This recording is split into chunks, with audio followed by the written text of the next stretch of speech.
नाजरीन अस्सलाम वालेकुम।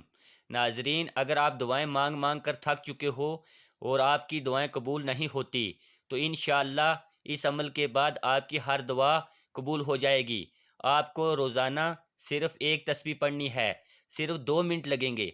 जब इंसान ये तस्बीह पढ़ता है तो फरिश्ते खुद अल्लाह से कहते हैं, ए अल्लाह, इस इंसान की दुआ कबूल कर ले।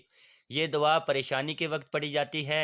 नाजरीन, ये दुआ जंग बदर के मौका पर नबी करीम सल्लल्लाहु अलैहि वसल्लम ने सजदे में पढ़ी थी।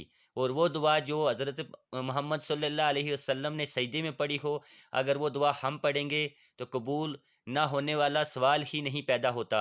नाजरीन, हज़रत मोहम्मद सल्लल्लाहु अलैहि वसल्लम ने ये दुआ अपनी बेटी हज़रत फ़ातिमा रज़ी अल्लाह अन्हा को सिखाई थी।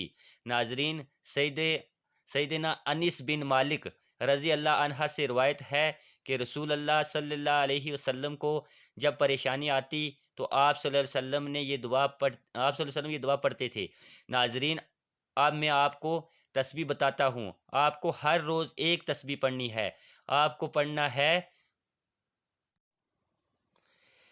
या हय्यु या कय्यूमु बेरहमाती का अस्तगीस, या हय्यु या कय्यूमु बेरहमाती का अस्तगीस, या हय्यु या कय्यूमु बेरहमाती का अस्तगीस।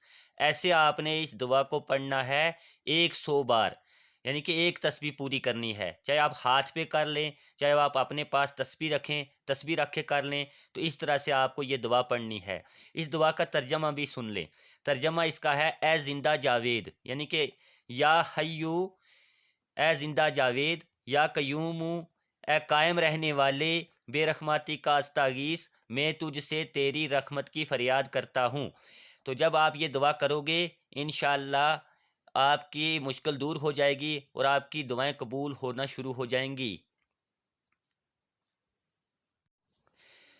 नाजरीन, इस दुआ की फजीलत यह है कि जो शख्स इस दुआ को एक बार पढ़ ले तो गोया उसने दुनिया व आखरत की भलाइयाँ मांग ली, यानी कि उसने दुनिया में भी मांग ली और उसने आखरत भी मांग ली। तो आखिर में मेरी आपसे ये छोटी सी रिक्वेस्ट है कि आप इस चैनल को लाजमी सब्सक्राइब करें और इस वीडियो को लाइक करें, और अपने आगे जितने भी लिंक में लोग हैं आप इसको शेयर करें, क्योंकि जारिया सवाब समझकर इसको शेयर करें। जितना आप इसको शेयर करेंगे, आगे लोग इसको पढ़ते रहेंगे और आपको सवाब मिलता रहेगा। अस्सलाम वालेकुम व रहमतुल्लाह।